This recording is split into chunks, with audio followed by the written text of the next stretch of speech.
Para entender melhor este tetraedro das potências, analisemos um circuito como o aqui mostrado.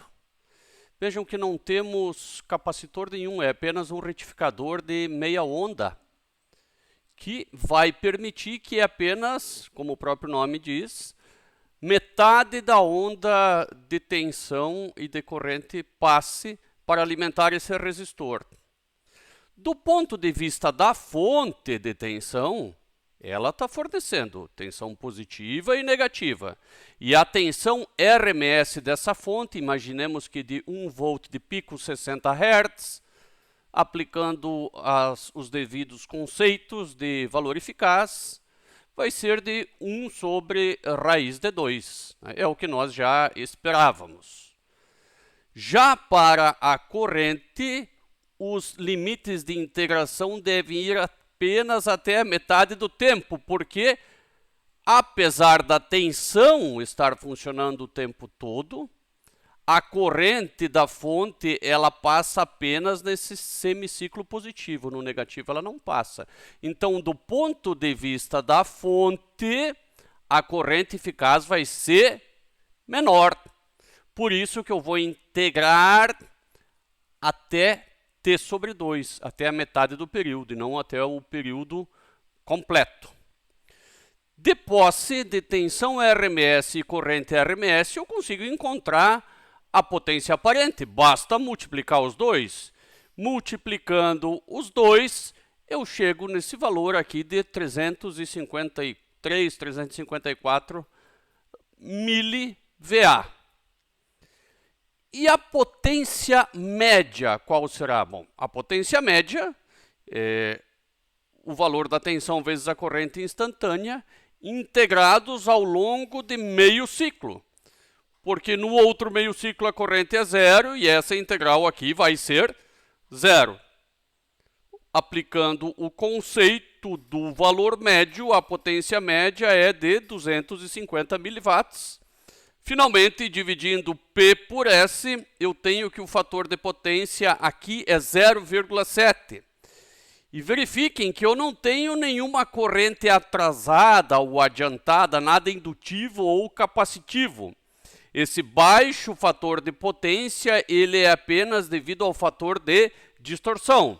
Lembre-se que fator de potência agora é o fator de deslocamento, que é o nosso antigo fator de potência, aquele que se corrige com capacitores, vezes o fator de distorção, que é aquele devido aos harmônicos. Mais uma vez provando que agora nós temos que nos preocupar com um tetraedro das potências e não somente com um triângulo das potências. Em sistemas trifásicos, eu tenho mais problemas ainda. Aqui eu tenho os fasores a 60 Hz do primeiro harmônico, os fasores de um possível segundo harmônico a 120 Hz.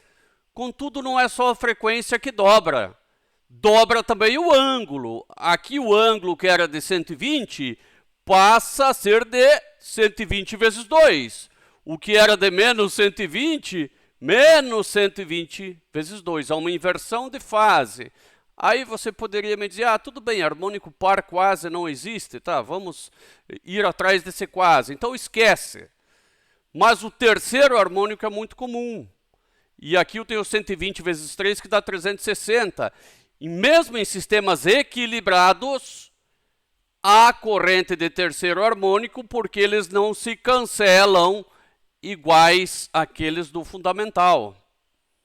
O quinto harmônico, que também é bastante presente em instalações trifásicas, o terceiro mais em instalações monofásicas, tem o problema da inversão de fases. Vejam aqui onde está o IB no quinto harmônico, onde está o IB no primeiro harmônico.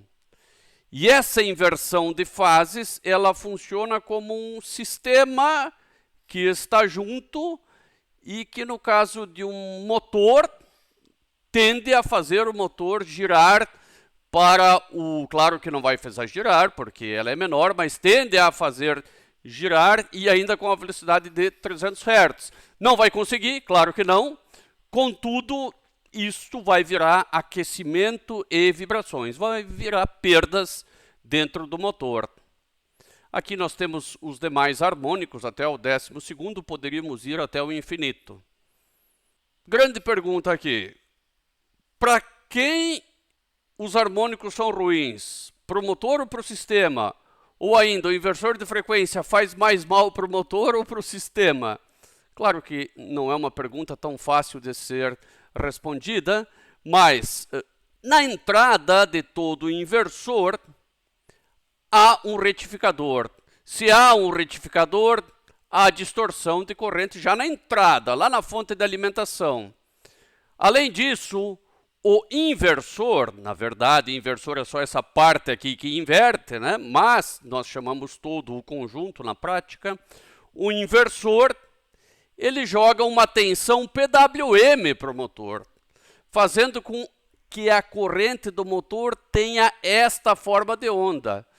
Enfim, não é uma onda senoidal, não de corrente, muito menos de tensão, que é PWM, e isso faz com que o motor vibre mais, que ele aqueça mais, enfim, ele não está alimentado com as condições ideais. Devo eliminar o inversor de frequência por conta disso? Claro que não.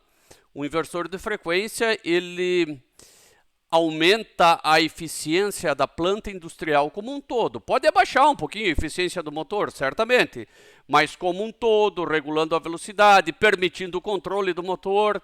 Aqui, como nós estamos trabalhando o assunto de harmônicos, obviamente nós estamos vendo o ponto de vista negativo. Ampliando um pouco como é a forma de onda de corrente, verifiquem aqui, ó, isso aqui tende a ser senoidal. Verifiquem a relação da corrente com o momento em que a tensão está no máximo ou está no mínimo.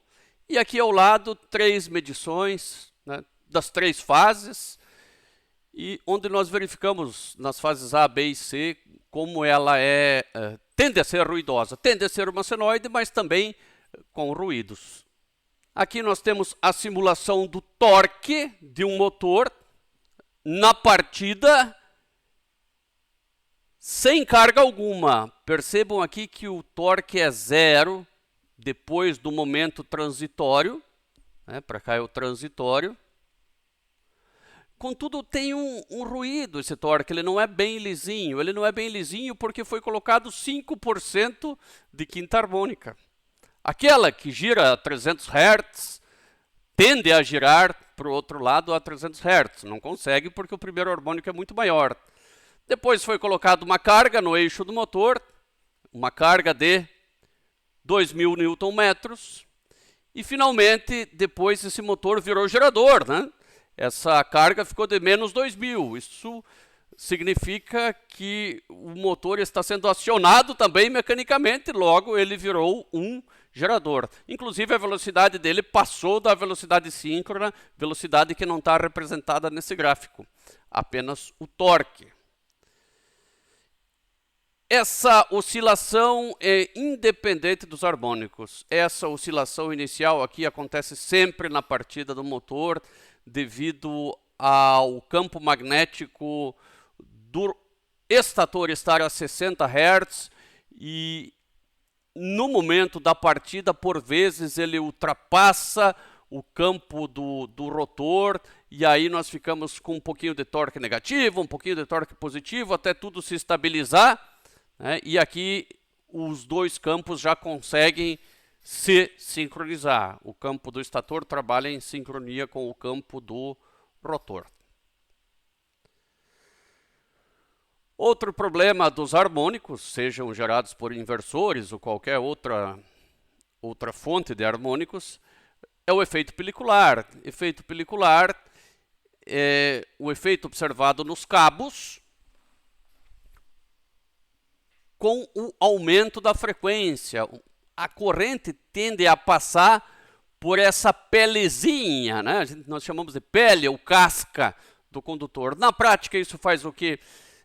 Como se nós diminuíssemos a área da seção transversal. A corrente passando mais por fora você vai acabar ficando com uma seção menor e ainda aquecer mais ainda o fio, 2 vezes, uma pelos harmônicos e outra porque você não consegue fazer com que toda a corrente, né, passe dentro, né, ocupe toda a área útil do condutor. Aqui a animação e aqui embaixo as fotografias em cada frequência de como se comporta a distribuição da corrente. Verifique que a 60 Hz ela está bastante uniforme, a 180 já começa a tender mais ao externo e a 660, que nem é uma frequência tão alta assim, a corrente já se concentra bastante no exterior do cabo. Ainda temos a nossa esterese magnética. Esse laço de esterese ele é feito 60 vezes por segundo. Essa área ela representa as perdas a cada ciclo, as perdas por esterese a cada ciclo. E eu tenho vários pequenos laços de esterese se eu tenho harmônicos. Então as minhas perdas por esterese numa máquina elétrica, seja motor, seja gerador, seja transformador, você tem núcleo, essas perdas magnéticas, elas são aumentadas. Não o suficiente, né? Efeito pelicular, como nós já vimos, esterese, agora correntes induzidas. Há correntes induzidas que são desejáveis, como no caso do motor. O motor de indução não funcionaria sem corrente induzida. Percebam aqui o ímã dentro desse cilindro de cobre. No cobre, o cobre não é atraído por ímã. O que faz com que esse ímã caia mais lentamente é o campo magnético produzido pelas correntes induzidas. Então, a interação do campo magnético desse ímã com as correntes induzidas no cilindro do ímã faz com que esse ímã caia lentamente e não caia como uma pedra. Correntes induzidas que geram calor normalmente não são desejadas. Algumas vezes, nesse caso aqui, talvez ela fosse desejada. Mas um dos efeitos normalmente indesejável, no caso dos motores, geradores e transformadores, é o calor, são as correntes de Foucault.